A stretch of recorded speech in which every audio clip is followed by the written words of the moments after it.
We're operating under a slight technical difficulty tonight in that this is the only functioning microphone in the room, and therefore questions will need to be basically taken through the chair, but I'm sure we'll work through that.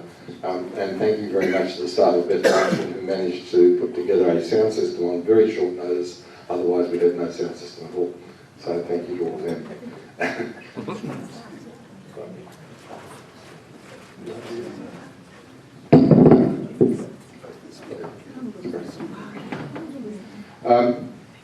Theodore Herzl said nearly 100 years ago, or more than 100 years ago, that at the end of the Zionist conference, those of us who are here today are prepared to hazard our lives for the Zionist cause, and we would regret having raised a finger if we were able to organise only a new social system and not a more righteous one.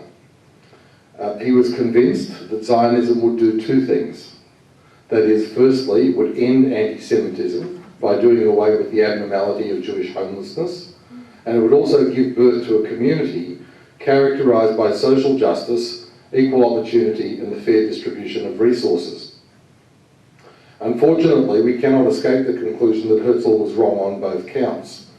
Jews around the world are continuing to face anti-Semitism, which has reared its head again only 60-odd years after the Shoah, and in ways that are now as virulent, if not as virulent, as it was back in the 1930s. Ahmadinejad in Iran and Chavez in Venezuela and other places are able to speak in a language of Jew hatred that is really shocking to our core. But that's not what our topic is here about tonight, and so I don't want to dwell too long on that issue. What's interesting, though, is the way in which Israeli society has formed in the past 65 years, or 64 years, and the way in which it has developed.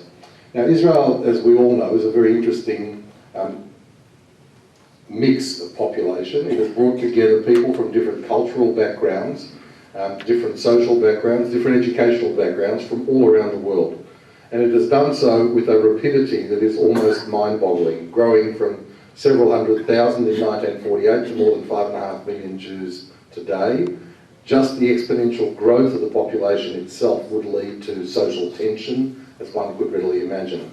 So I'm going to ask our panellists in turn to comment upon the social justice movement that emerged last year in Israel, and as a great credit to everybody in Israeli society, emerged in a very peaceful way. There was no riots in the streets, there was no obvious civil disorder, but there was a very quiet and determined protest by a very large sector of the population.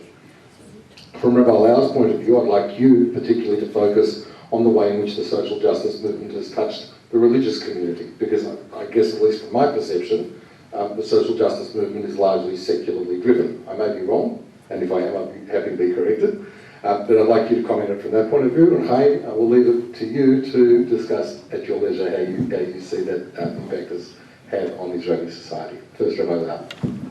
Thank you for having me here. I will go directly to the subject because we have a very short time. 7 years ago, mamash on the days of the disengagement of Gush Katif, I found myself with a group of rabbis in Nevet Kalim. It was about a month before. And the discussion was, what's happened here? Why the people in what we call State Tel Aviv, Medinat Tel Aviv, the people who live in Tel Aviv area, why they doesn't care about us? About us mean about the religious Zionist group, who 90% was part of the Gush Katif Chevre. Why the minimum, the feeling, sharing the heart of leaving home, of closing area? Why the people, our brothers, why they feel nothing about that? That was the discussion. The feeling was that a huge gap between Tel Aviv and today we say Medinat Yerushalayim, Medinat Tel Aviv, two states. But the truth is that mentality, it's two groups. And that was the discussion. And exactly in those times, one of the huge subjects that ran around the country wasn't Gush Katif. The subject was that about 20,000 people, employees, work in the cities, didn't have the salaries. Why? Because. And people felt terrible in Tel Aviv, in Netanya, Hadera, Gedera, all towns around. They felt that something terrible happened according to society and the economy. And I asked my chevre, the Rabbanim, in Gush Katif, in Neve Dekarim, why we feel nothing about them? Don't we share the same feelings? Don't we have the same newspapers?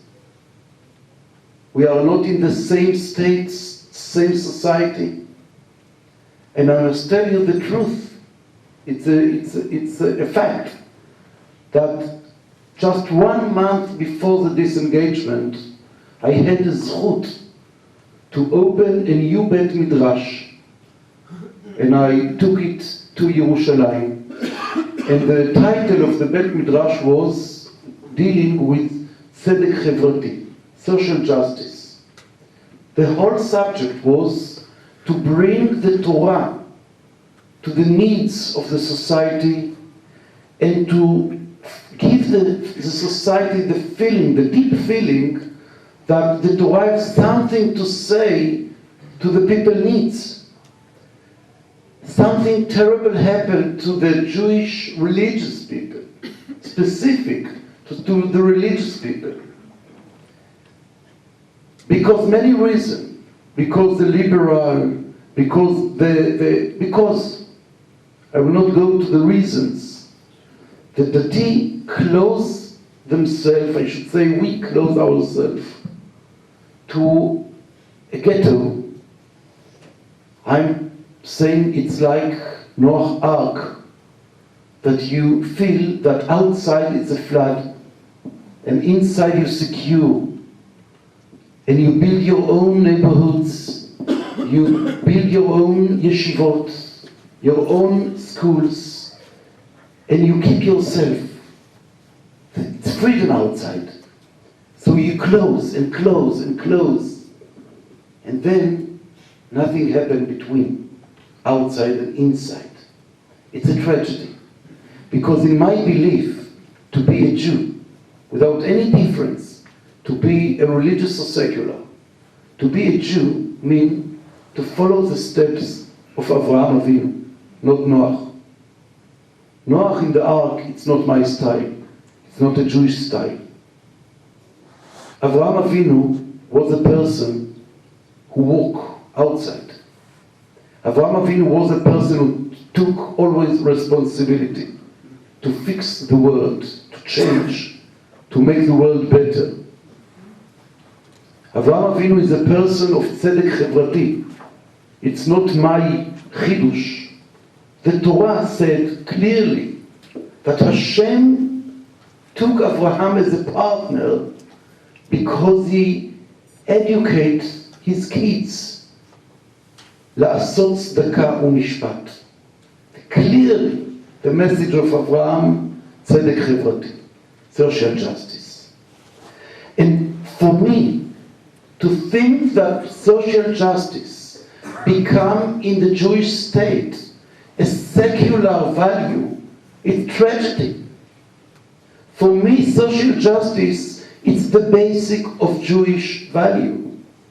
And for me to stand in Tel Aviv last year, to see about 300,000, 95% Chiloni, to see them on the streets. And all of them with the positive feelings about Medinat Israel. They didn't want to destroy the country. They didn't want to bring a negative messages. They just want to make the state better. And it was a big zchut for me to take part and to bring the voice of the Torah to this situation and to say that we share together tzedek חברתי, social justice, as a Jews in Israel, without differences, without building groups that one is more dati and one is more social justice person. Hopefully that something moves from that. Okay, Erev Tov, good evening to you all, and thank you for the Aksania, for our hosts being willing to host us here, and for giving me the opportunity to be together with Rabbi here on this panel. After all the words of introduction, it's quite clear that for very, very large parts of Israeli society, it's our zchut to have the chance to learn with someone like you, and to, I think you've articulated in your opening words, that very dimension of why the place of Rav Lau in Israeli society is so important.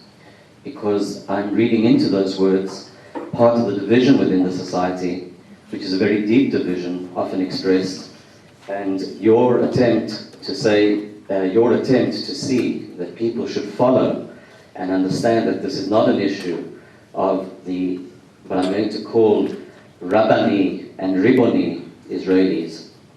I'm using those words instead of secular and religious, with Rabbani being clearly the ones that would be closer to those who are looking for halakha, and Riboni, those who are saying we are independent in our thinking.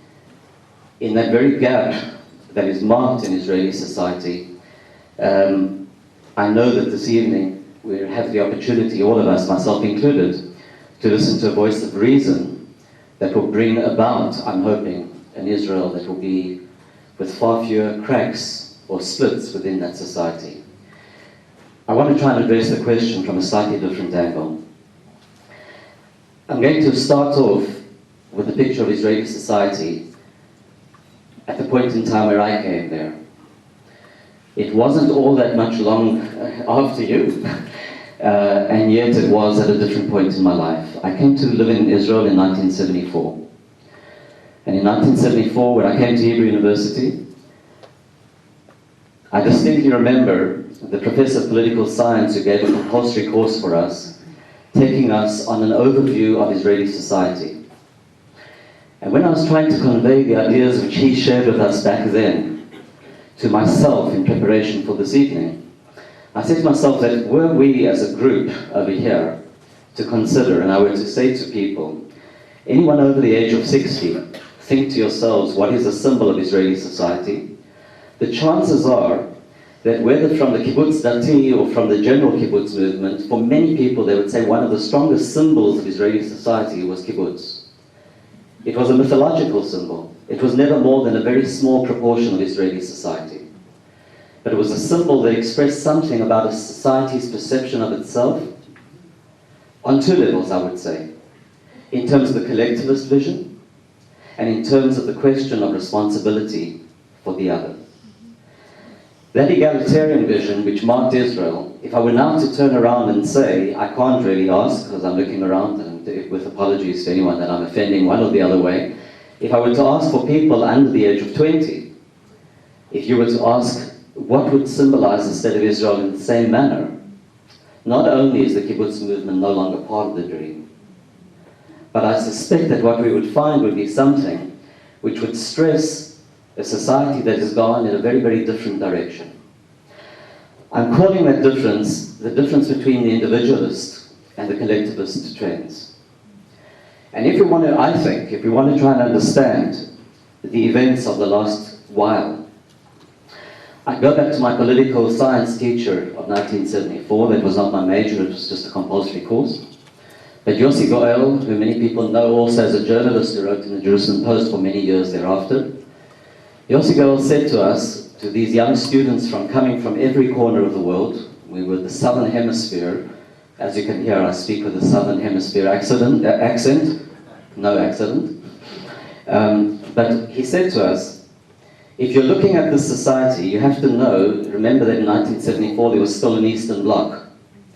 And he said, therefore, that bar the Eastern Bloc, in the rest of the world, there is only one society that has so small a differential between the lowest 10% and the highest 10%. And that society was Sweden. There was no other country in the world that came close to, in the Western world, or let's call it in the free world, that came close to Sweden or Israel in that sense. If I were to ask people the same question in the year 2011, because of the setting in which we've taken our question, there's a very interesting situation when you look at Israeli society. In terms of the gap between the upper 10, what we call the upper decile, and the lowest decile of Israeli society, we now have what I would call dubious distinction, but for some of you it may be another source of being a silver medalist behind the gold medalists of the age. There's only one country in the world, in the free world, and the free world now extends beyond there, in which we can say that there is a bigger gap between the upper decile and the lowest decile. And that dubious distinction, the gold medal, goes to what some have called the Great Satan, and others have settled for saying is the United States of America. Israel now is second to that.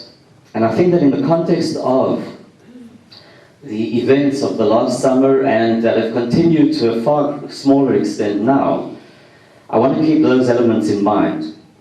I want to say that we've become a society where the place of ideology and political involvement has changed drastically in the way that we understand ourselves as a society, and the move towards a consumer society, with that strong stress on the values of the individual, have led perhaps to a breakdown in part of the social cohesiveness of a society. Now I know that when I talk in such broad terms, I am myself helping create a mythology of its own sort. I know that deep inside Israeli society, the splits within that society have been there all the way through, from the days of the Yishuv all the way through to contemporary Israel. And yet, the overall image of what we're trying to build has changed a lot. I'm going back to those days with one more comment. In those same days, two of the teachers under whom I studied put out a book which they called Trouble in Utopia. And I thought that the title, the book came out in the late 70s, about 1978-79, I think. Utopia. And when they produced that book, I thought they gave a very apt title to the book.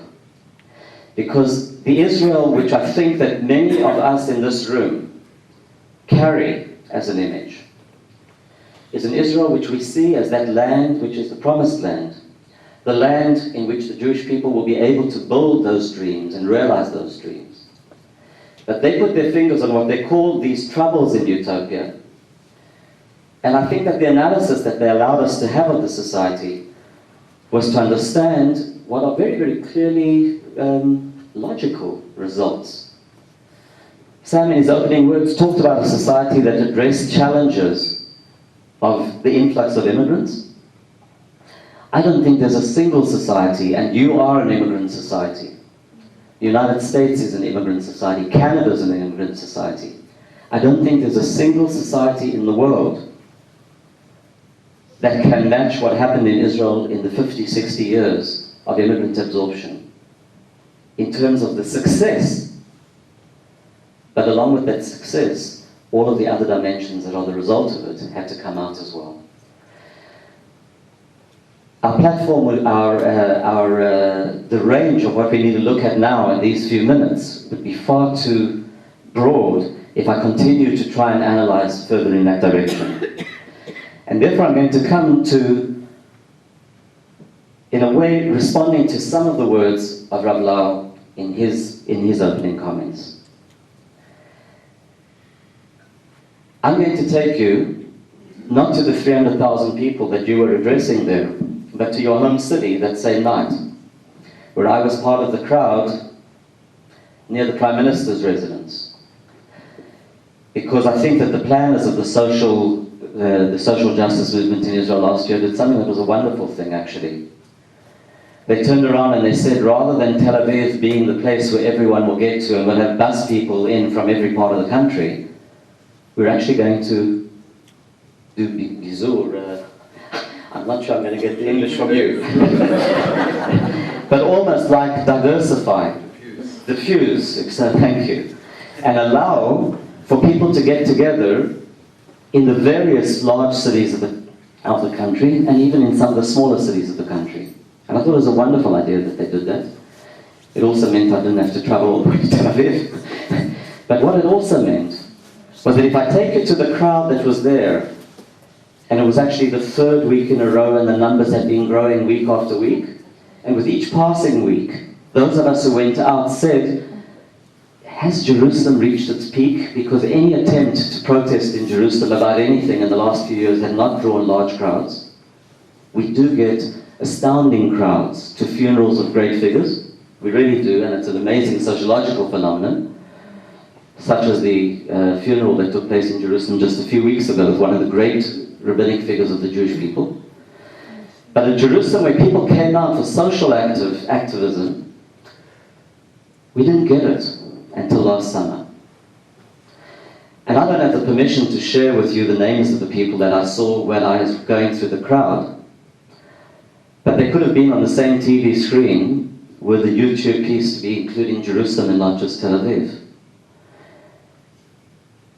There near where I was standing with my friends, my wife and so on, one of our kids, the other one was in the army over that weekend. And by the way, the kid who was with us was in the army, but he decided that he felt that he had to come to spend his free evening of Motzei Shabbat, protesting as well.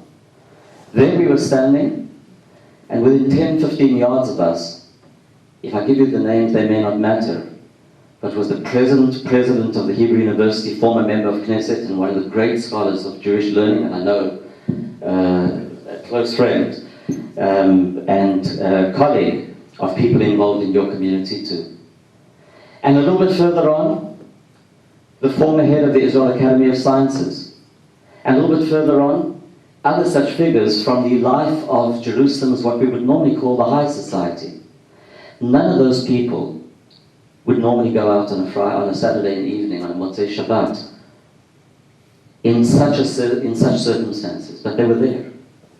But what was fascinating is that alongside with them were people who ranged right across the social fabric of our city, right across the social fabric of our society.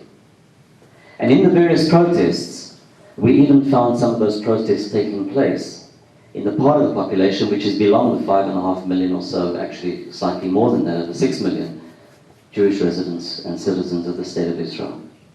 It did go further than that. Which brings me to this issue of what I would like you to imagine in your mind in terms which I would call the difference between centrifugal forces in a society and centripetal forces in a society. You know that when the centrifuge goes around, what happens is that the pieces are thrown and the heavier particles go out, right? Can you manage to do it in a reverse direction? What I found so inspiring about last year, and in a sense disturbing about where we will go this coming year, it's not just that I want the free entertainment on a Saturday night.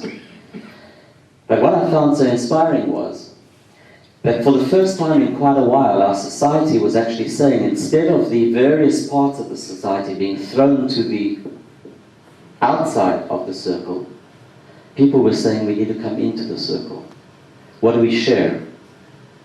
And if one of those aspects of the sharing is the joint agenda that can be articulated by people for whom Motzei Shabbat meant the end of a Shabbat Kodesh, as well as for people who saw Motzei Shabbat in the way that Israeli slang goes, in a kind of meaningless term, Shabbat Balayla, which is a totally culturally meaningless term, if they can manage to find the way for those forces to actually throw the particles back in towards the center, then I think that what we're seeing and what we have seen may be the beginnings of a shift back to questions of what is that promised land about? What are the dreams of utopia?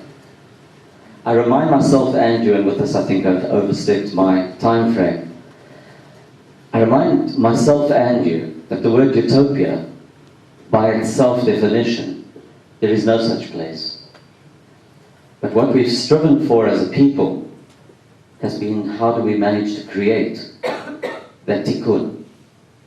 And the forces that we have to try and find, how we rally them together, are those forces of tikkun within our society. Very interesting insight. Which brings me up perhaps to a more specific area and more recently stark reminder of an ongoing debate in Israeli society, and that relates to the service of Haredim in the Israeli army. Could I ask everybody to please check that their mobile phones are turned off? Thank you. Israeli experience. In the very early days of the state, as I think most people here would know, the Rabbanim came to Ben Gurion and they said, look, we are a mere shadow of the former Torah greatness that we had in Europe.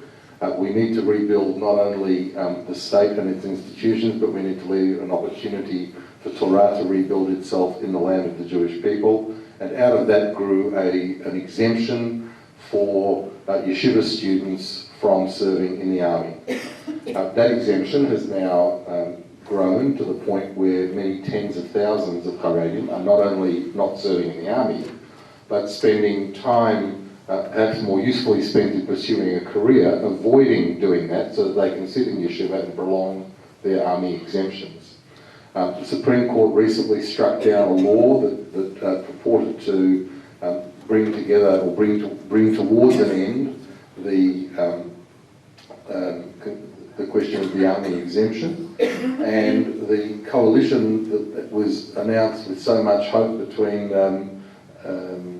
Bibi Netanyahu and Ehud Barak has basically... I'm sorry. And even Ehud was there.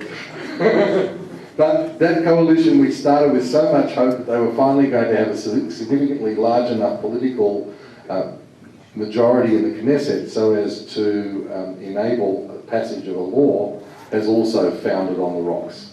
So we are faced today again with the same almost intractable problem. You have the Haredim struggling against the massive drafting of Haredi men into the army, and you have the society as a whole saying that it's unjust that they do not take their part in serving the state. So perhaps, Haim, I'll start with you on this question and then pass back to Rabbi Lau.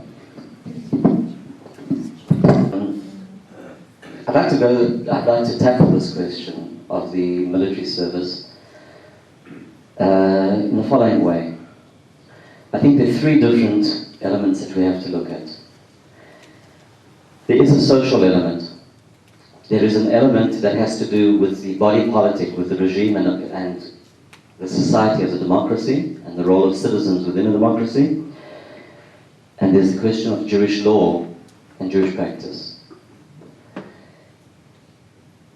I speak now as the parent of 3 kids who've had to serve in the army. I speak now, excuse me if I go back for an image to share with you. I think we were all already out of Israel, the 3 of us who came together in the vehicle earlier on with Danny. We were all out of Israel already for not this last Shabbat, but the previous Montei Shabbat evening, where in Tel Aviv they did have another evening of protest. And from what I can gather, 2 groups were at the same place, including a group called the Movement of the Friaring. And Friaring has nothing to do with fellows with brown robes and cords tied around their waist, although that's the way I once got dressed up for Purim. father, for those that don't know, it's a slang word for describing what you call a sucker in South African English. I don't know what you'd say here in Australia, but if the word sucker is okay. I know the South African community has deeply enriched Australian English as well. So, in trying to answer this, I'm thinking of that evening in which you don't only have the people dealing with the social protest and the social justice movement that we talked about in our first question. You also have those individuals who are turning around and saying, and they were previous to my departure from Israel, next to the Arlozorov bus station in Tel Aviv, there was a group of people camping out there, calling themselves, "We're proud to be suckers." And what they were really saying was, there's no ways that the society can manage not to have suckers and still manage to meet what remains a crucial dimension for the future of Israel. As I was learning in a session earlier on today, you can't look at Israel only in terms of its being a Jewish and a democratic state. It has to be a state that is secure. Without the security, all of the other discussions fall by the way. And in the reality of that security then, those individuals who belong to such a movement as the Friaring movement are a symbol of part of the society that's saying it cannot be that the burden of defense on the country falls on only part of the population. I have to, with your permission, just throw in one side aspect of that question. I don't want anyone in the audience to assume that the issue of those who don't serve is one only of the ultra-Orthodox population. It's by no means the problem. It's only part of the problem. But for the focus that we're looking at right now, I want to move on then to the questions which are raised there. In terms of a democracy and the role of the citizens inside a democracy, there are not only rights, there are also obligations. And if there are to be those obligations, there cannot be a situation in which you cannot find a formula for the obligations to fall in a manner which is fair for those people who are part of the society, the body politic. Which brings me to the third dimension of it. If we go into the Talmud, there's a fascinating point in the discussion in one of the Masachtot, in one of the tractates. And the issue is raised, and the phrase that is used there is your blood redder than his blood? And it's clear that if I'm going to use that image in the context that I'm talking about now, it's unfortunately in the context of what happens when blood may be spilt. Who is prepared to spill blood or not spill blood? Do we continue with an assumption that we can build a society where one group arrogates to itself the right to say, actually, we are suffering in the tent of Torah and bearing the burden of Torah in order to save the people, and that is the same weight in terms of the society obligation, even if the bulk of the society don't accept that definition. We may be able to further on look at this a little bit in greater detail. But I think that at base what I would say is that the rules of the game have to be established, and that's what the country is trying to do now. And certainly, Rav Lau, I'm sure that you've been involved in a lot of the attempts to find a resolution of this issue, and that's why I'm looking forward to hearing from you in just another minute. But I would also say that we need wisdom in the manner in which we resolve it. And that wisdom is not just a matter of doing what they were trying to do, in terms of saying, well, by the 1st of August or by the 1st of any other month, every person who belongs to the Haredi camp who's of a certain age has to get into uniform and go in. That's not the way that we're going to solve it as a society either. Somewhere along the line, that word sechel, which I learned in one diaspora community, which is probably present in this diaspora community as well, sometimes gets lost in its translation into the Hebrew word sechel. We need to get our translation together and come back to finding a solution that will be a sensitive solution, a firm solution, but there cannot be a situation in which one part of the population says that we define the burden that we carry as such, that others should carry out the burden, which on the very personal level, my two sons are carrying on their shoulders right now. Thank you. I keep myself to not be too popular. It's very easy to put the Haredim in the other side, saying we and them, put them as the other.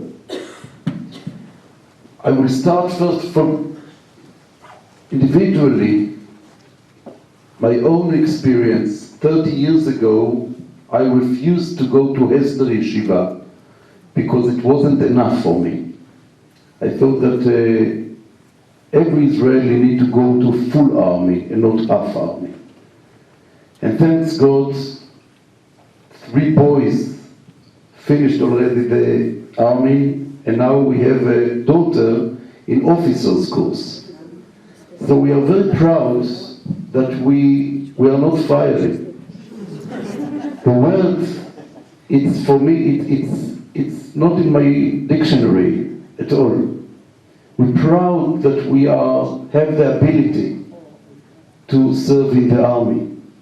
I cannot explain in words the feelings taking my father to the end of course of one of the officers, second officer, just to sit with him and to look his eyes, to see the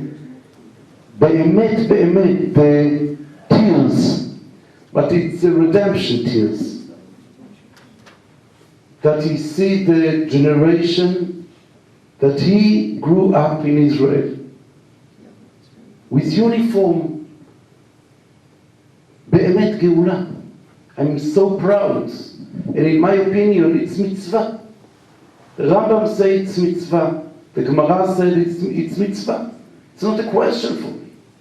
I can sit here for hours and explain why according the halakha, why according the Jewish philosophy, everyone, every person in Israel needs, every Jew actually, in the world, need to serve in the army, or in minimum, shirut leumi, to give time to the nation. It's simple, it's pashut. After saying that, I want to say the second, maybe declaration, that you will never build anything with hate. Sin'ah will bring to the world just destruction. And we will not build the society by fire the sin'ah between us. And we are in a very dangerous situation that the Israeli society, and I include myself, point the Haredim, push them to the corner and said, we will find the new law. Chok, law. It's a world of din, judge.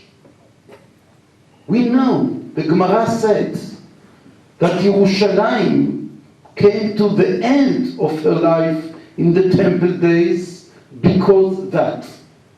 לא חרבה ירושלים, אלא שהעמידו עצמם על דין תורה. They did what the law told them to do. They didn't see faces. They didn't look to the faces. They just say what the law tells us to do. And I agree, according to the law, everyone, according to democracy, according to the Jewish society, according to the Jewish value, you can count all the laws in the world. Each one needs to serve in the army. But we shouldn't build our society just with a law. We have in Hebrew, in the Talmud language, we have a statement that we need to build a society with lifnim mishurat adin. Let me explain these 3 words, and then I will give you I know that we're over the time. Lifnim mishurat adin, Haim, you will help me, your English is a bit better. Lifnim, but try to do it bamash to translate it. Lifnim Mishuat Adin. So we're going, if din is law, right? So we're talking about being beyond the letters, beyond the letter of the law. That's the part of what I want to get to. Okay, but I want to do it differently. Lifnim can be beyond, but lifnim is also panim, the faces. You know that din in Hebrew, we say judge, law. Judge is shofet. Din, law. In Hebrew, we also say shuat hadin. Shuat hadin means the line of the law. The law is not a circle. The law is always like a wall. It's straight. You shouldn't see faces. The Torah said, lo takir panim. You shouldn't see the face. You should see just the subject, the law, and then make the decision. A wall.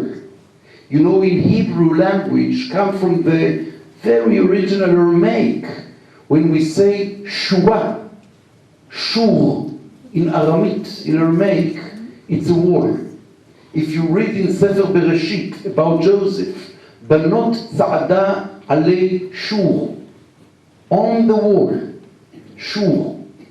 If you remember in your youth time, you used to sing, Shuru habitu uru ma gadol hayom hazeh. Remember, you want me to sing? Shuru habitu uru, shur, it's going with your ideal without seeing faces. This is Shuat Hadin. And the idea of Lifnim Shuat Hadin is to break the wall, to break it, to see faces, to make a circle. And we know that the Gemara says that Gdola Ahava shemekalkelet et hashua. If you want to break wall, bring love. The love will break the wall. And if I want to do something for the Israeli society, not just for the justice, but for the society, I need to bring love. I need to break the walls. And we will find a solution about this terrible situation not by the law. And I hope that we will find a way of talking, of learning each other, the needs of the Haredi society to be part of the Israeli society is huge, according to many aspects, economy, sociologic, many aspects. They're willing us to be part, and we need to know how to deal with that. But first of all, lifnim mishurat hadin. If we will take that very seriously, maybe by seeing faces, by talking, we will meet each other, and then we'll find a solution. I should just say at our leadership conference in Jerusalem in June, we had a whole topic on the issue of Haredim in the community in Israel. And we heard there from some experts who, in fact, exactly what Rabbi and I think Haim is saying, you're already starting to see enormous changes in the Haredi community in relation to this issue, because for economic and other reasons they understand that they're going to have to start to become part of the mainstream. So I think the point that Rabbi is making, we're actually starting to see emerge in the Haredi community in a voluntary sense without necessarily being forced.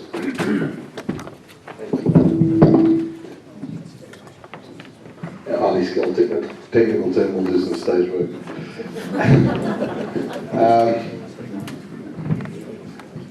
There is a recognition now that the great influxes of Jews coming from Chutz La'aretz to Israel because they were in distress is probably coming to a close, thankfully. I mean, there are now obviously large numbers of, there are no longer large populations such as there were in the former Soviet Union. There are increasing aliyah from France, but even that is not coming in a flood. So that the opportunity for Israeli society, for the Jewish population of Israel to grow in very large numbers by influx of olim is reducing as the threat levels around the world for Jewish communities mean that they are less likely to move. So given that Israeli society is largely going to grow now, we believe, from organic growth rather than from aliyah, at least that would tend to be the projection. How do you see for example, particularly in Yerushalayim, where you see a very large Arab population in Yerushalayim, a large Jewish population in Yerushalayim, but of about not greatly different numbers. There's approximately, some statistics I have suggest that the population of Yerushalayim is about 49% Jewish, and if you take it, no? Greater than that. Okay. Not yet. The Jerusalem Institute for Israel Studies in the 2012 publication cites dwindling increase in Jewish inhabitants in Jerusalem and the rising number of Arab inhabitants, and it predicts that by 2035 the Arab population in Jerusalem will be at about the same level as the Jewish population. Given the need to consider at least that some territorial concessions are going to be made, how do you see that those shifts, if they be shifts, can be managed in a way that reduces the demographic threat to the Jewish majority in Israel? To sing that song, Shuru Shuru. A few questions that I strongly believe that Medinat Israel exists by miracles. So many times over 64 years, people ask questions like that. Coming very soon, something. And I don't know, if you believe that we are in a time of something happened historically, I'm learning history, Jewish history, and I know that we mean the Jewish people, we wasn't in this situation since the days of Galut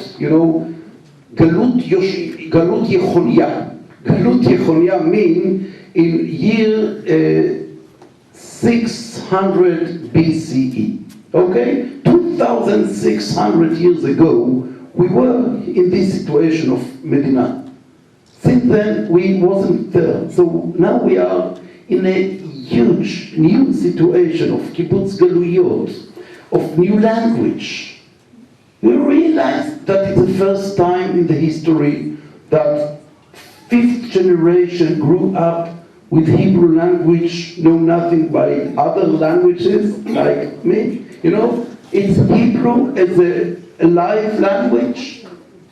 We use to the things, to the miracles, like it's obvious. Why we not stand and say, Baruch Hashem, Yom Yom? We are all the time saying, listen, by demography, tomorrow will be. We have such problem today. So let's deal with that.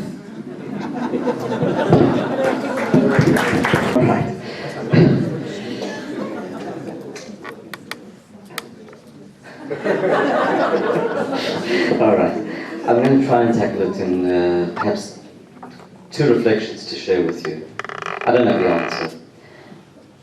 I want to rephrase the question as well. I want to rephrase it in the context of the figures that you were quoting when Sam was introducing it to us. He was talking about we've dried up the sources of what we could generally call Aliyat Rebacha, those people who are coming out of the... I'm going to put it in simple terms. There are push factors and there are pull factors. And the push factors, you could turn around and say, seem to be coming to an end. Or seem to be not... You guys in the audience over here are not feeling that you're being pushed out of Australia. By and large. Okay? And that is the case with all of those countries which have got stable Jewish communities in the sense of economic and political and social stability. I'm not talking about in terms of the other threats which those communities have. The equation, if we look at all the waves, and just by chance I happen to have a table over here which can show you the last 64 years, year by year, including from Australia. And that's all available for you on websites. Have a look at those figures, and you'll find that if you look at the growth of Israeli society, the pull and the push factors have played their role from different countries all the way through. So let's assume that you're not being pushed. What I want to assume is that we can pull. By which I mean that if earlier in the day some of us sat through a session in which we talked about the Declaration of Independence, during that discussion, one of the points that we were talking about is the question of the State of Israel, and that declaration being one in which you could look at it in terms of the form and in terms of the content or the substance. In order to, once we assume that with the establishment of the state, we have that form, we have the structure in place. The question is, can we turn the content in such a way that we will in fact be able to attract? So I'm being optimistic in the sense of saying that our duty is really a duty in terms of what was once described in the following terms, not just building Zion, but building Zion in Zion. Can we manage to do that and therefore become, never mind a source or a light unto the nations, but to be a light unto ourselves? That sort of in Israel plays a different role in terms of the Jewish world. But I do want to add two additional perspectives on it. The one perspective has to do with the very real questions of the city of Jerusalem, which is a city of about 780,000 residents today. It's the largest single city in Israel. About 10% of the country's population.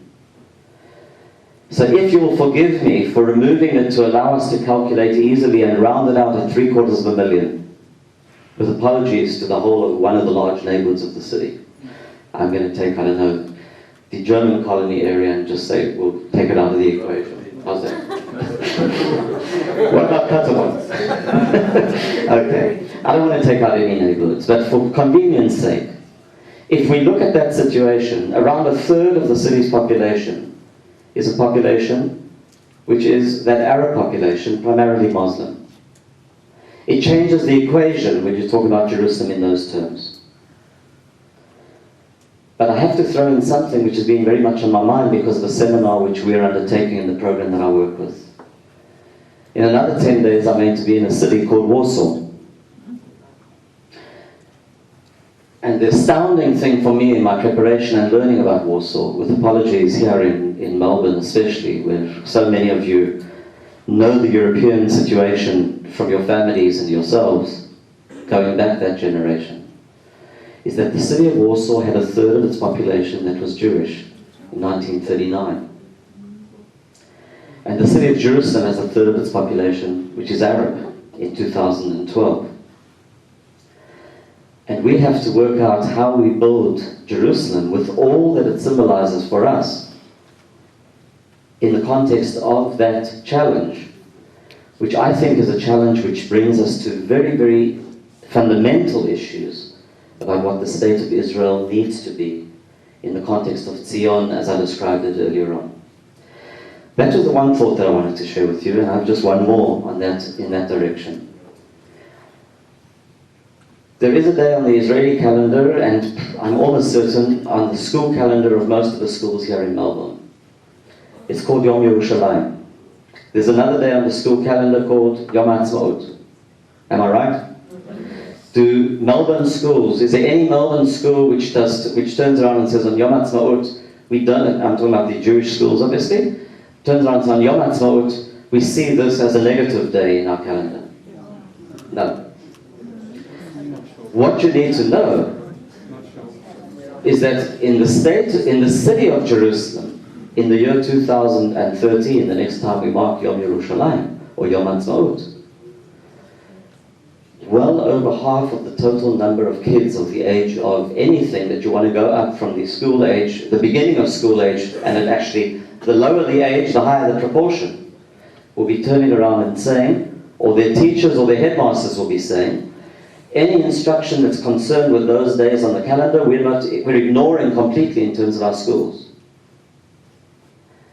And that's obvious to you if I talk about a third of the population being those citizens for whom the question of a united Jerusalem is a very problematic question as the Arab citizens of the city. And it should be clear to you that when more than 50% of all the school kids in the city of Jerusalem today are in that school system, and I'm very cautious once again, and I really appreciated very, very much Rabbi's words earlier on about what we build with hatred and what we can't build with hatred. And I'm therefore not coming from that direction. I'm coming from the direction of knowing within my own family of the members of the community who are part of the Haredi world in Jerusalem and beyond. But we have to know that the reality is that for well over half of the school kids in the city of Jerusalem, those days which may be essential, especially to the Australian Zionist Federation, are actually irrelevant days, if they're not even more than irrelevant, days which belong on the other side of the calendar. And that's a reality where I'd like to be as optimistic, but I'm... Further, one step further. Consider. Just one step further.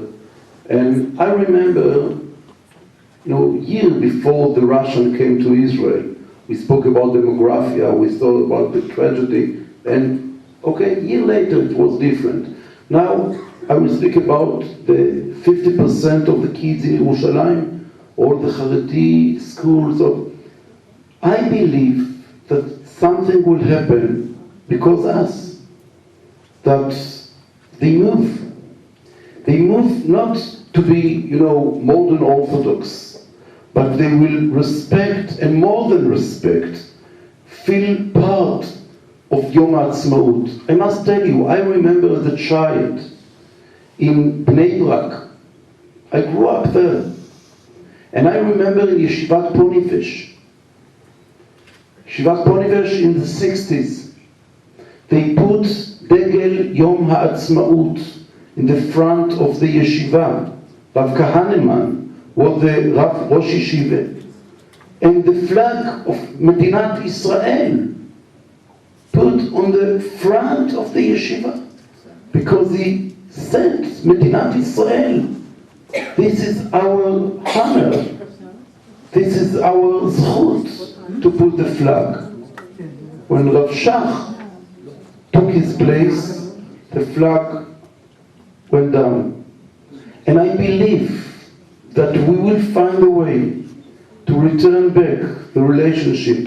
And then you will see massive numbers of Hasidic kids, of Litvak kids, many thousands of kids who have respect to Medinat Israel.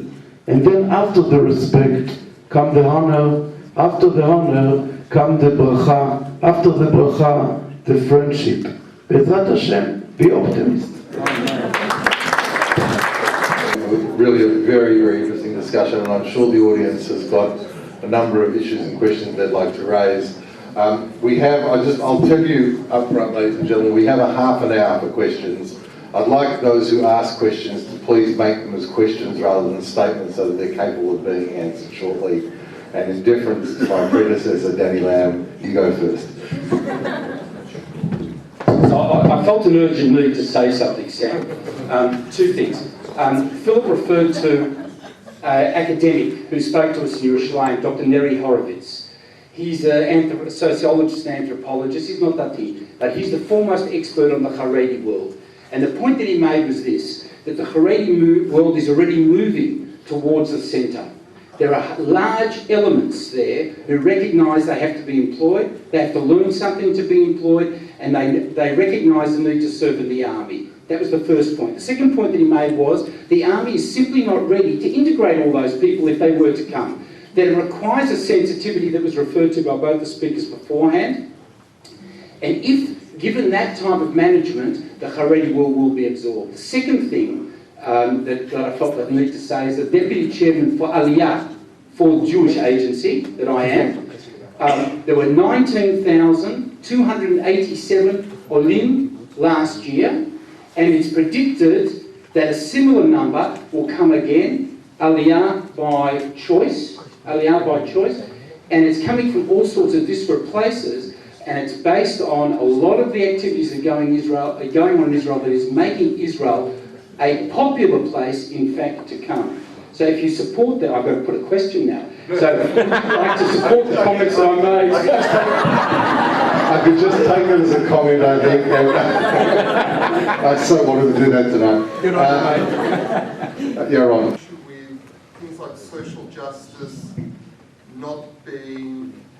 So the religious community doesn't actually have control over the word social justice. It's become a term that's almost exclusively used for sort of the even though... Yeah, even though we actually, you know, as a religious person, I'm assuming you also believe in it. And along those lines, you've got many words like, you know, environmentalism and many things that should be part of the religious discussion that aren't. So my question is just basically, how do you see the ability to reclaim these words and to reclaim these concepts within the umbrella of the religious discussion? That I created my Bet Midrash, who, Baruch Hashem, this Bet Midrash grew and continued to grow around first of all Yerushalayim, then around the country, to first of all to have the reaction inside the Dati society, to understand the ability of learning Torah by focusing the question of the society, of social justice, then to give the places, the governors, you know, the whole places in Israel, to understand that they can use Jewish sources, Jewish values, you know, from the Gemara, from the Tanakh, from the Responsa, to learn and see how influence we can take from the Jewish Mekorot to the problematic situation that they have in their own situations. And it's happened. It's not just, you know, a dream or vision or, of course, not fantasy. It's the only thing it's focusing, that you believe that the Torah talk about that when you open Tanakh, you know that it's deal with that.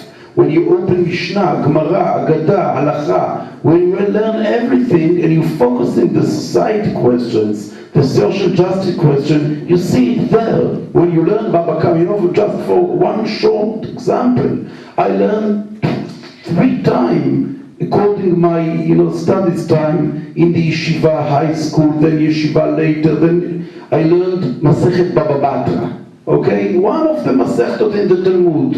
I remember all the Chochmas that the Rashi Yeshivot taught me, all the Chilukim, all the Bris Torah. Suddenly, when I opened my own Bet Midrash, social justice Bet Midrash, and I started learning again this Masechet, I saw how many situations the Gemara deal with about that. And my great Rashi Yeshivot, they didn't think that they can take it about that. They just looked to a different direction. Too late. All right. Is this okay? I know that you turned the question to Rabbi, but I want to respond also with another angle for you to take into account. If we're looking at earlier on I used these terms Rabbani and Riboni, as much as the responsibility is for a framework like the yeshiva that you've established, so there is that same responsibility on the equivalent of what I'm going to refer to now as Medinat Tel Aviv, because of the words that were said earlier on about Tel Aviv.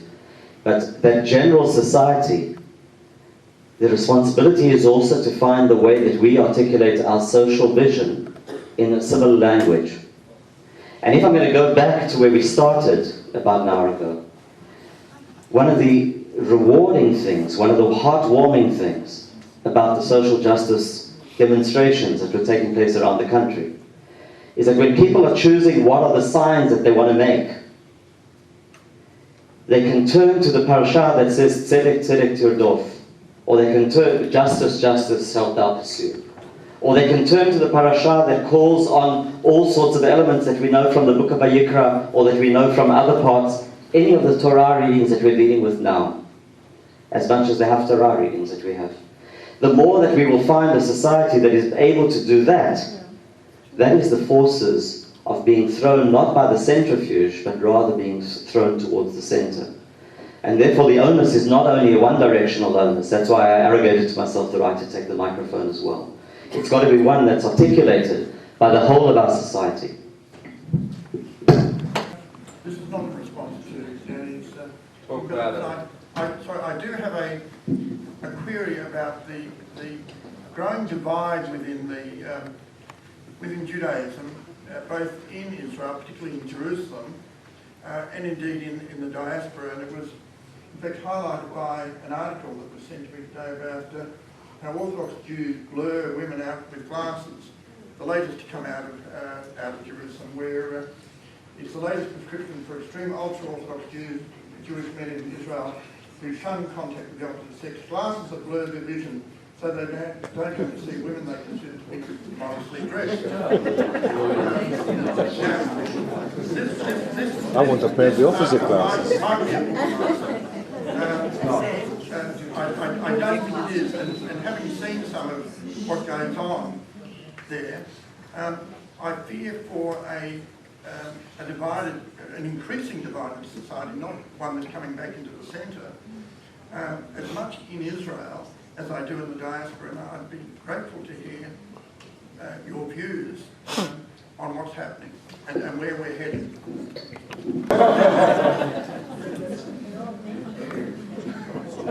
What is supposed to say? That I agree, disagree? What should I say? What I'd like to know is have I got it wrong? Or Of course. maybe if your colleague tells me that I'm right, maybe I'm bipolar. But seriously, I do get concerned when I read and see people being shunned because they're immodestly dressed or supposedly immodestly dressed. When I see people who cut off their family because of religion. What would you say? There is extreme groups of Jewish people who fire the society, who try to make trouble, who try to make noise. And we know, I don't know how to say it, not in Hebrew and not in English. I can say it in Aramaic.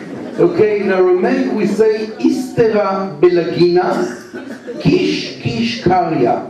The Gemara said if you put a stone, a small stone, in a chavit, lagina, barrel? Okay, chavit, the stone in a barrel, and then you roll it, you see, you understand? Istera belagina, a small stone in lagina, chavit, kish kish karya, you hear it so strong. But if you take, in this lagina, this chavit, this barrel, you put it full stones or never mind what, and then you will not hear it because it's full.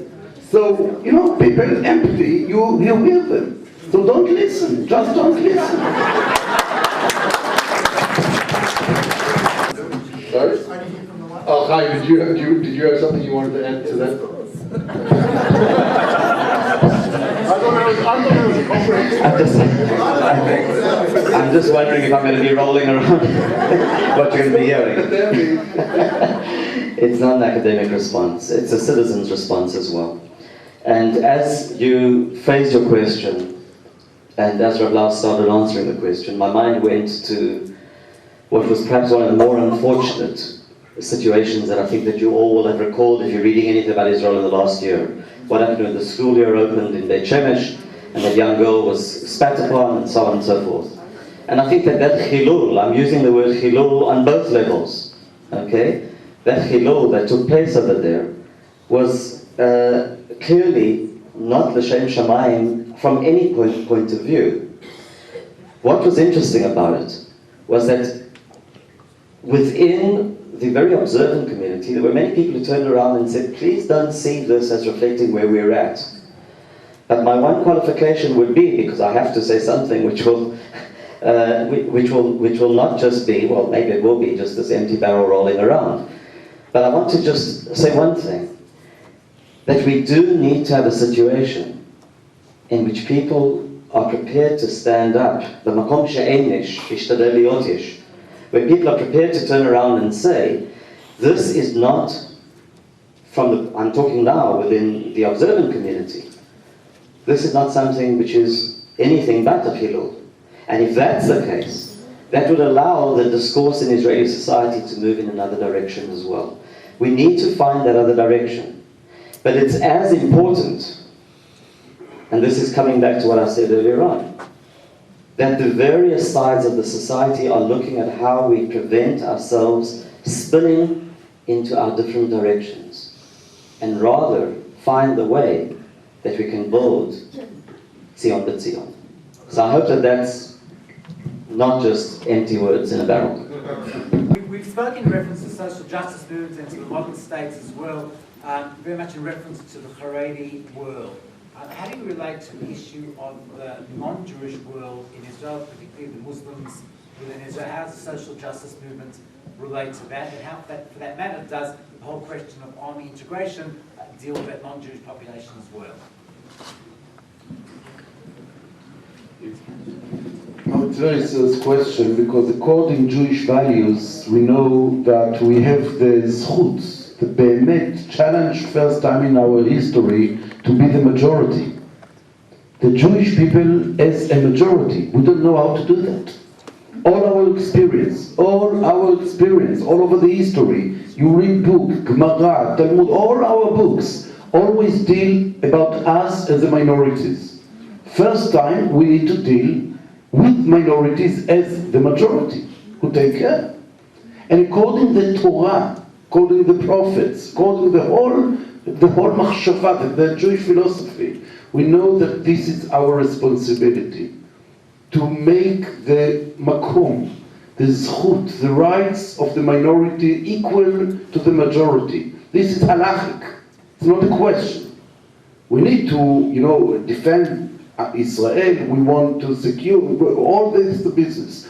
But first of all, human being, the human rights, it's equal minority and majority according to Jewish values. It's obvious. It's obvious. And if you hear voices, and in my opinion, it's much worse voices than this person from Bet Shemesh and the glasses and shtuyot. But the voices who talk about the terrible words about minorities, Arabs or other minorities, this is Chilul Hashem. Because we, the Jewish people, know what is to be minority. And we need to be very careful about that. Now, I'm not talking about the refugees, that we should be very careful, because most of them are not refugees. Most of the Africans who come to Tel Aviv, Eilat, Arad, are people who want to find work, jobs. And we shouldn't give them place instead our people. Mibsarcha, lo titalem, keep your people. And we need to close the gates about that. But we need to open the gates according to Jewish law, Jewish values, to the refugees. So how you find the difference is so hard. But we should do that according to our beliefs. And if we will take this seriously, then we can be proud. And about that, I'm very, very doeg. It's a danger situation if we will lose the balance between Jewish state taking care strongly about the minorities and keep our people.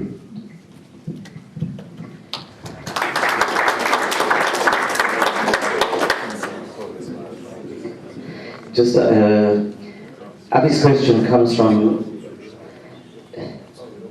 the Rab's answer comes from the perspective of a Torah Judaism. I'm giving an answer in which I'm saying that that is an essential component in the culture that we are trying to develop, that we need to try and develop. It's an essential component within this broader cultural identity that Israel has to strive towards. We're involved in an ongoing struggle. I believe that that struggle is by its self-definition, that's why we're called Israel. The wrestling and the struggling that goes on with Jacob to become Israel is in a sense the wrestling and struggle that's going on in the state of Israel to manage to mature into the society which allows us to look at the whole of our tradition. There was a fellow who headed the School of Education at Hebrew University many years ago. His name was Akiba Ernst Simon. He came of German background. He carried with him visions of a society of justice that he wanted to build. And some of the things that he sought may have been impractical in terms of the society that we should build. But in the mid-60s, before the Six-Day War, he was interviewed. And he was interviewed about this question of the minority population in the state of Israel. And I think that his answer is one that I've loved ever since I first encountered it. Because what he said was that from the point that we had a state of our own, the question of the Arab population wasn't an Arab problem, it was a Jewish question. And I think that in a very, very deep sense, this is reflected in the answer which we've just heard as well. If our tradition talks about what it is to be a minority, that you were strangers in the land of Egypt, then that has to be an imperative for us to grapple with, even if we make our mistakes. We make mistakes. The one thing that I can say is that when I try, in my limited way, to absorb Australian history, I believe that the Australian historical record isn't clean of any mistakes either.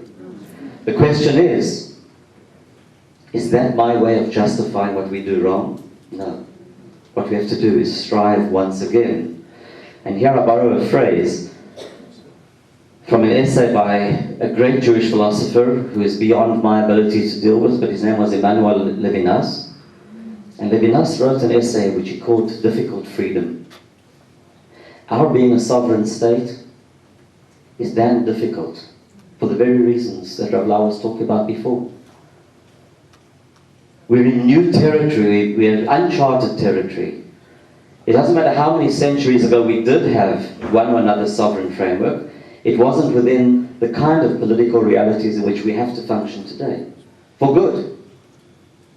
And the challenge has to be there for us to address.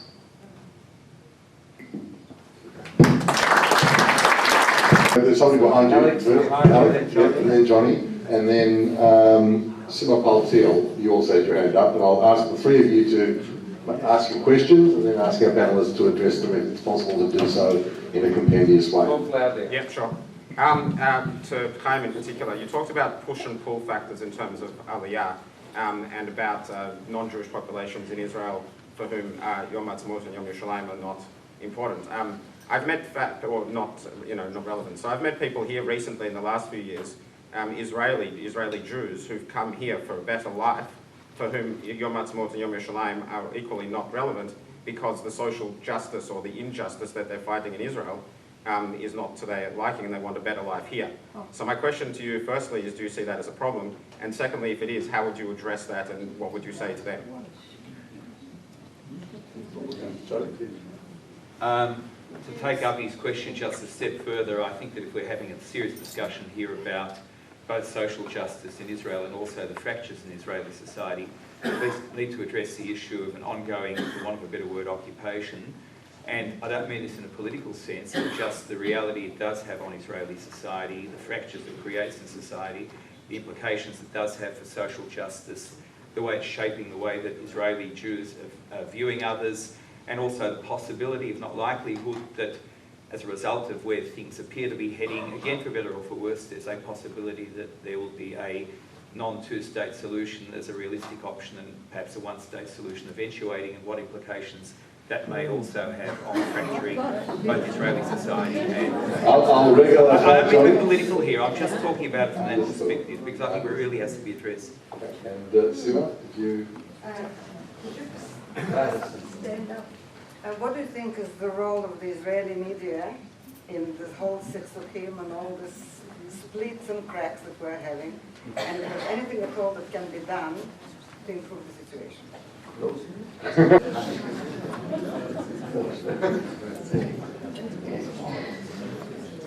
The answer is yes, no, and maybe. Okay. If I go to Alex's question about the question of Israelis leaving Israel because of dissatisfaction with what is there, that's their right. It's their right to say that they don't want to be part of the struggle that we're engaged in to establish ourselves as a young society with all of its challenges in the context of an ancient people with all of its culture. If they come to wherever they come in the Jewish diaspora, they have a choice about whether they're going to be engaged in that diaspora or not engaged in it. Can they manage to find their way to be part of the Jewish story? And if they find their way, in spite of having turned around and said that Israel isn't the place for them to be, we're in a free society, and I'm sorry about it. I wish that they would be prepared to carry on struggling. But I know enough of the people from within my own circles, people who turned around at the age of 20, 18, 21, 22, and made their way to Israel, and then turned around after a few years and said it's just not working. For me to be able to turn around and condemn. What I've got to say is, how do we manage to make it that positive direction which acts as a pull?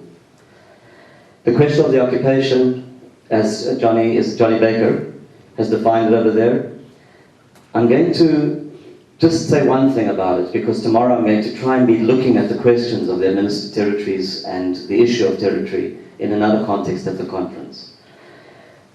I'm going to say that for any situation, and now I'm talking sociologically, I'm not talking ideologically, for any situation where people are in a situation of having power, the consequence of power is usually one that you've got to watch very carefully. And the old axiom that Lord Acton said in England about power corrupting and absolute power corrupting absolutely carries a very deep message for us to be very, very cautious about as a society.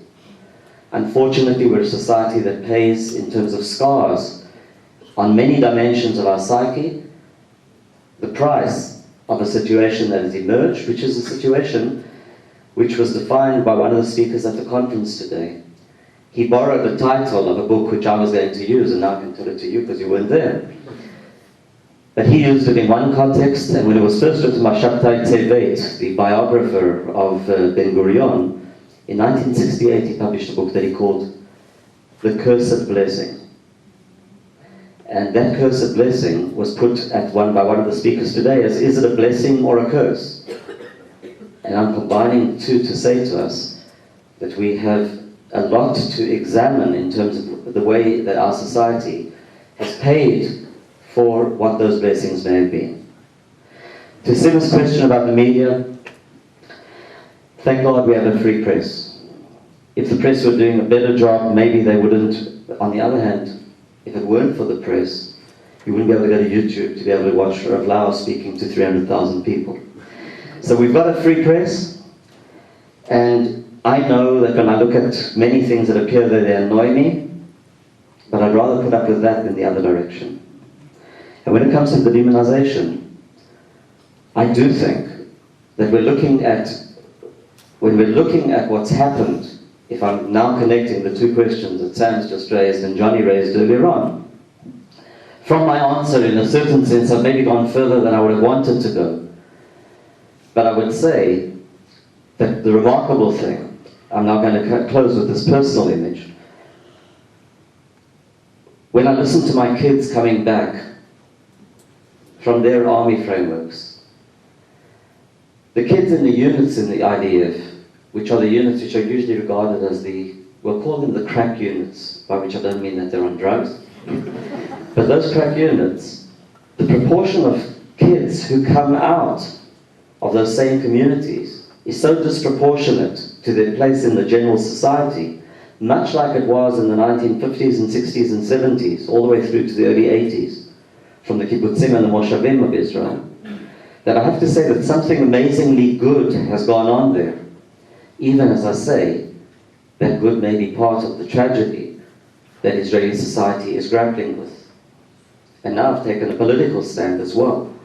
But in taking that stand, I have to try and understand what is the fabric of a society in which its youth is really an amazing source of the kind of optimism that Rabbi has been sharing with us every time that he's answered. So now let's see how he's going to get himself out of this one. But it's late enough that we should close the evening. This is very optimistic point of view.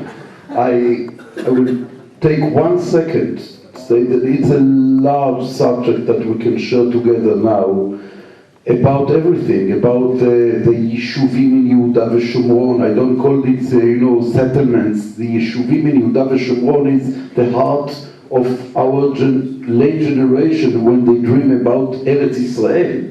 They thought about exactly this place, road number 60. That was the whole dreams about Am Israel, who thought about Eretz Israel. Derech HaAvot, the road that Avraham, Yitzhak Yaakov, it wasn't Tel Aviv, it was Yehuda v'Shomron. Now, it's a problematic situation. And I agree 100% that when you are very strong, you should be careful about yourself. Agree. But I want to tell you that the people that I know close in Yehuda v'Shomron, my family, my friends, students, they learn with me social justice. And we are very, very many times, we try to understand the differences in Amona, in Migron, in Bet El, and to learn about the situation when we are doing mistakes, and we should, return back and give up. And when we are doing according the law, according the Jewish law, the Israeli law, the world law, when we are doing the right thing that we're supposed to do. But first act is that we feel that Am Israel return back to his own land. This is our feeling. And we should do it in the right way. We should do it by learning about the Palestinians who live there. And we want to be their neighbors. And I'm not sure what will be the solution. I don't know. I believe that something will happen. We will move. They will move. But we will be neighbors. We will be there.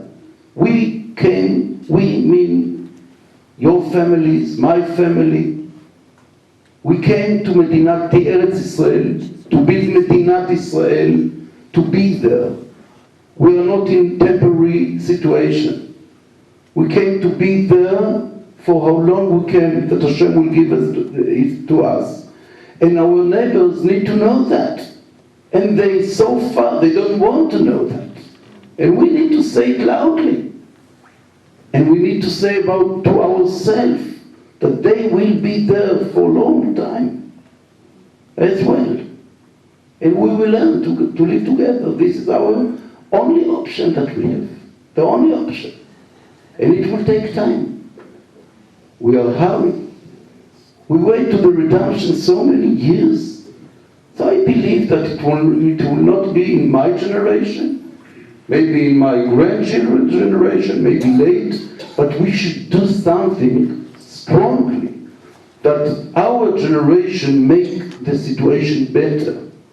Better mean to behave better, to fix our mistakes, to open our eyes, not be aggressive against neighbors, to be fair. This is our tafkid in the world. And by doing that, I think that we do the maximum that we can. And by doing that, I believe that we have the zchut to live in Medinat Israel for many, many, hopefully, years. Ladies and gentlemen, the hour is late. I'd like to thank our honoured guests, and Philip will pass a formal vote of thanks now. Thank you all so much for your attention, for your insight, for your contribution to this wonderful discussion, and truly a serious boon to this community that we have presenters of this quality available to us, not just to educate our educators, but also to enlighten those of us who benefit from our educators. Thank you very much. I'm not going to add anything. I don't think I need to comment on what were two outstanding addresses tonight. All I can tell you is, you know, you always take a bit of a chance when you invite people from overseas to attend our conferences, but I think you'll agree with me, the quality, the level of presentation this evening has been absolutely outstanding. It's been our great honour to have you both with us. It reinforces for me, and here it is a plug. I said at the conference this morning, there's a reason the Zionist Federation organises the Educators' Conference, because we believe that Israel is at the centre of the Jewish world, not just geographically, because today the majority of Jews live in Israel, not for all of the other reasons that you need to read the newspaper and want to because of all that's happening there, but because of the resources that are there. And look at two of the best examples of those resources that we brought here today. Thank you very much. Now, we'll just have a little presentation.